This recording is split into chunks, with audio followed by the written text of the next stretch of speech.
Austin police released pictures of these three men, why they say it's important to find them. More people are dying on Austin roads than before the pandemic. We look into why that could be and see what the city is doing to try to change it. Thanks for joining us this evening, everyone. But before we get to those stories, we're expecting some rainfall to head in our area.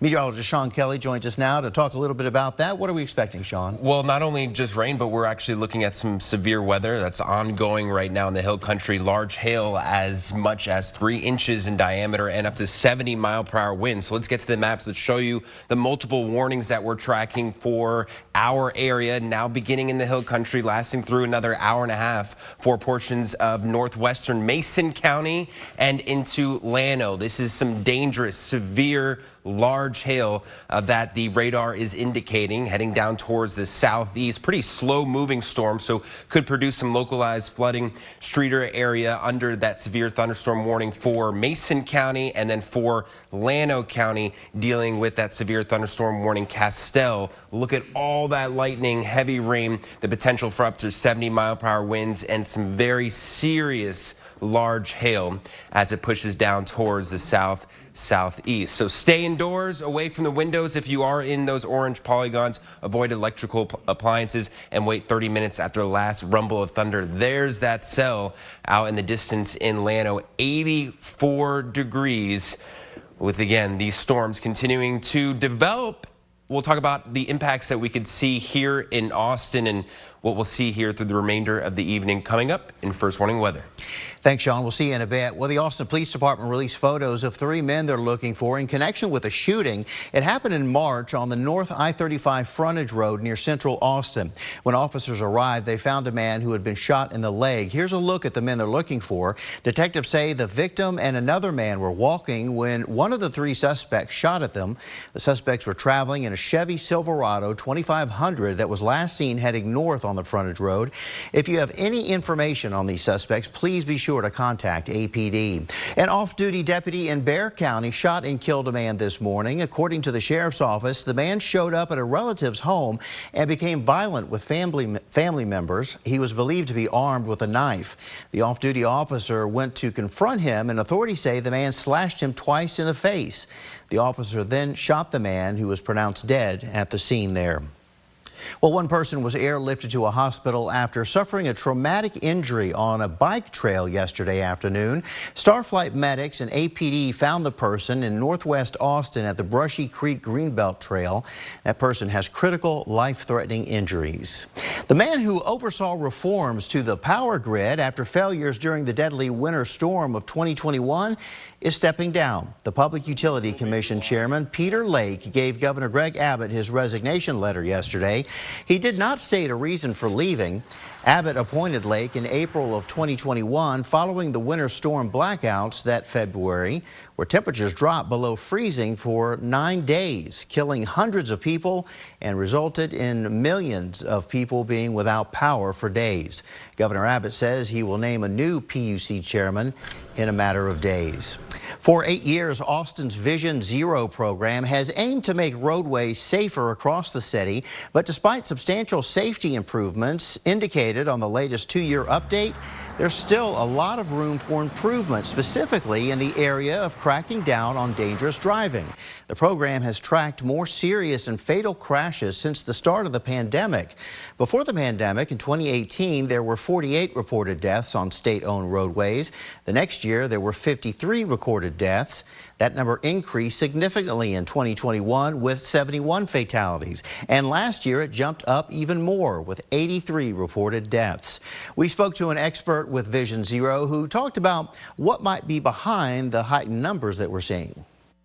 I think there's a variety of factors that are leading to these increases, including riskier behaviors that we're seeing out on our roadways that kind of started over the pandemic and have continued. So things like impaired driving, high risk speeding, distracted driving, things like that. Now the city is focusing on lowering speeds, enhancing pedestrian and bike access, and prioritizing safety. Just in the last 2 years, Vision Zero has finished work on 7 major intersection safety projects, and speed limits have been lowered on hundreds of residential streets. A local art organization is helping make community support a little more beautiful. Art from the Streets, which is a nonprofit that gives those at risk of becoming homeless resources to create and sell their art, is painting new murals for Integral Care in Austin. Integral Care is refurbishing part of its building to better care for those in need and decided that art is just what the doctor ordered. I think it's important because art can really show a lot that words can't, and the work that Integral Care is doing, I think, is really showcased in this work. AFTS is helping make 5 murals centered around things like community and support. Still to come, the bus traveling all over the country with a mission to bring change to the Supreme Court. And at 6:05 on this Saturday evening, we continue to monitor severe thunderstorms that are intensifying and developing out in the hill country. Large hail, damaging winds up to 70 miles per hour. We'll talk about the impacts and the future track and if it comes close to Austin here in the next few minutes. The Just Majority campaign made its second stop in Texas, right here in Austin this morning. The group, led by Austin Congressman Greg Casar, is trying to keep going what it calls an important conversation about everyone's rights. Jayla Washington explains. Well, this bus has been all over the country at this point. A diverse group of advocates wanting to talk about ethics and the Supreme Court, more specifically adding members to it. Reproductive, gun violence prevention, and civil rights and racial justice advocates are talking specifically about the Judiciary Act. That would allow 4 new members to be added to the Supreme Court. Roe v. Wade overturning added more urgency to do this, though the group does feel all rights are under attack. Passing the Judiciary Act wouldn't happen overnight, of course, but this group is really trying to spread awareness, accusing the court of not being reflective enough of all American people. And so the Judiciary Act would add those justices and allow us to have a Supreme Court again that wants to protect our freedoms rather than trample those rights. We actually need more voters and more constituents to understand it. But that's actually why we're doing this right now, because people are paying attention. There are so many cases in our Supreme Court, on the Supreme Court docket right now, that we have to make sure the American people understand they have the ability to influence that. Now, a spokesperson with the campaign tells me that this bus is going to be making other stops in Texas, and they're hoping to have 20 stops total by the time the tour wraps up. They're hoping to do that sometime in June. I'm reporting in East Austin, Jayla Washington, KXAN News. Going in depth, there have been many times Congress has changed the number of justices on the court. When the Judiciary Act established the first Supreme Court in 1789, it had 6 justices. According to the National Constitution Center in 1801, President John Adams reduced that to 5 justices to limit incoming President Thomas Jefferson's appointments. Jefferson soon added the 6th justice back, and then a 7th was added in 1807 when Jefferson and Congress added a 7th federal court circuit. The amount of justices continued to change until 1869 when the current number of 9 was settled on. And we are monitoring 2 severe thunderstorm warnings out in the hill country as these storms continue to intensify. Large hail up to baseball size and 70-mile-per-hour winds likely in these orange polygons. Stay indoors, take cover, stay away from windows if you can. You want to move your car under an overhang. Castell, Llano pushing down towards the southeast. Coming up, we'll talk about the track and the timing for us here in Austin in First Warning Weather. First Warning Weather with meteorologist Sean Kelly. Good Saturday evening, everyone. 6:15 is the time. Hopefully you had a fantastic start to the weekend. You were able to get outside and enjoy the sunshine today. We start with the look out in Llano with that severe warned cell continuing to intensify, and we have the potential for baseball size hail out with this cell, including 70-mile-per-hour winds. 84 degrees out there right now. It looks like the center of Llano will miss out on the worst of that storm, but you can see it out into the distance. 91 degrees here in Austin. The winds have been generally pretty light for the most part out ahead of these storms that are developing, but look at all this rain-cooled air. We went from the 90s now down to 79 in Mason, 81 in San Saba, 83 in Lamp Passes, but still sitting at 91 in Rockdale, 89 in LaGrange. You factor in the heat with the humidity, and it feels still pretty sweltering out at the hour with temperatures there into the low and middle 90s. All right, let's talk about the severe warn cells. So here's Austin, areas down from Austin and down towards the south and east. We're dry right now.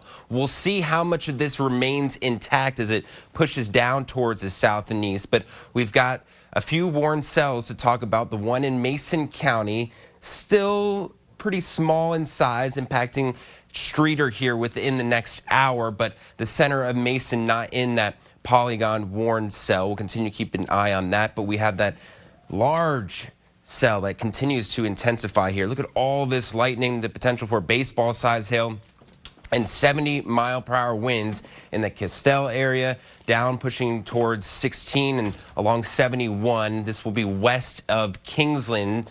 See the hail associated with it as well. Keeping an eye on this, this will show an indication for if it's intensifying, if it's weakening a little bit. In the last 2 frames, looks like it is weakening, and that will be great as it pushes down towards the south and east. But if you're down towards the south, definitely you want to make sure you have plans to get indoors, and also you do have some time to maybe put your car under an overhang to protect it, or in the garage. If you are in the warned polygons, just stay indoors, away from windows, avoid electrical appliances, and wait 30 minutes at the last rumble of thunder. Through the next few hours, this will try and push its way towards the Austin area, but notice by 8, 9 o'clock, when it tries to do so, it weakens significantly. It shouldn't be severe as it heads down towards Gillespie, Blanco, Hayes County, and in fact, we may not even see that much in the way of rain for us here in Austin, and then especially down towards the south and east. I'm still going to leave the chance in the forecast here, 9, 10 o'clock for tonight, but just know there's a possibility that it completely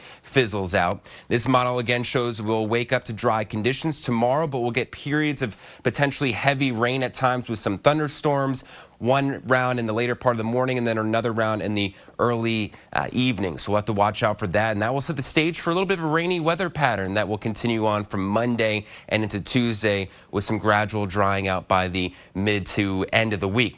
Rainfall totals starting to get a little bit lower through the next 7 days. This is one of our drier models.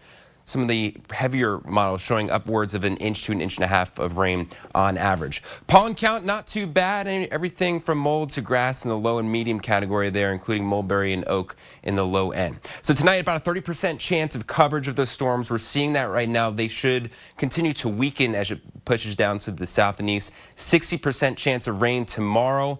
We'll see some cooler temperatures as well through the days ahead, so that's nice to see. But up to 1 inch or so of rain is possible all the way through next week.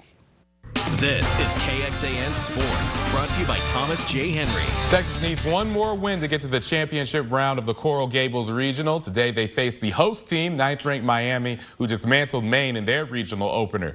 Yesterday, once again, weather delayed the start of this game as lightning has caused things to start later than the original 5 p.m. Central Time start. There's the fans out there waiting it out. LeBaron Johnson, starting pitcher for Texas. He's been great as a starter. 7-3 record with a 2.82 ERA. The coaches meeting. They're actually going to reconvene and meet again in another half hour to figure out a start time. All right, MLS. Austin FC is back at it as the Verde and Black will face Real Salt Lake as they try to inch higher and higher in the Western Conference standings. This will be the first match of the month for Austin FC, and they're coming out of a pretty active month of May. Noah Gross is live at Q2 Stadium. Noah, what's up? Hey, buddy, I'm sure this is not where you thought I was going to go, but what does Austin FC and you have in common, my friend? No time off in the month of May, not a vacation day for you. 8 matches this previous month for Austin FC, so they are looking forward to the calendar flipping here to June. Just 4 matches this month, including this one tonight against Real Salt Lake, so some much-needed rest for the team. Not only that, they seem to be getting a lot healthier. Sebastian Driussi scored that goal Wednesday against Minnesota. He seems back, at least working towards his old self. Diego Fagundes, Julio Cascante as well. So the team seems to be trending in the right direction, and coach happy with how they've weathered the storm of May. We've won some games. We've probably given away some points that we didn't need to. Maybe we won a point or two that we shouldn't have. But the ability to push through that month in a difficult time with so many games, home and away, with the personnel changes that are needed in that type of schedule, the guys have grinded and pushed through, and I think we put ourselves in a great spot to get, hopefully our 4th win in 5 games, 12 points out of 15, and keep improving mostly, but keep moving up the table as well. As you said, and as Josh Wolf said, Austin FC trying to keep climbing up that table. Real Salt Lake below them right now. Austin FC has 2 road wins this year. One of them, their first one, was against Real Salt Lake over in Utah. So they'll try to win their 4th of 5 MLS matches here. 4th of the last 5 MLS matches, that is. For now, in much better weather than Miami here at Q2 Stadium. Noah Gross, KXAN News. I'll send it back to you. All right, thanks. Thanks, Noah. All right, a couple of matinees took place for MLB teams in the Lone Star State. The Rangers teed off on the Seattle Mariners in Arlington. That's coming up when we return after the break. Texas football lands a commitment from a 4-star quarterback today, according to Hayes Fawcett of On3.com. KJ Lacey out of Saraland, Alabama, announced that he is choosing Texas. He is the first commitment from the 2025 class. Major League Baseball Rangers taking on the Seattle Mariners in Arlington this afternoon. Bottom of the first, tied at 1. Jonah Heim hits it to left center. That drops, and that scores Corey Seager and Adolis Garcia to put the Rangers up 3-1. Heim slides in safe at second. Bottom of the second inning, same score. Corey Seager down the right field line. That goes into the corner, and that's going to score 2 runs to put the Rangers up 5-1. All offense for Texas. In this one, bottom of the 5th, Leody Taveras, 3-run shot. 10-3 Rangers. They roll over Seattle 16-6.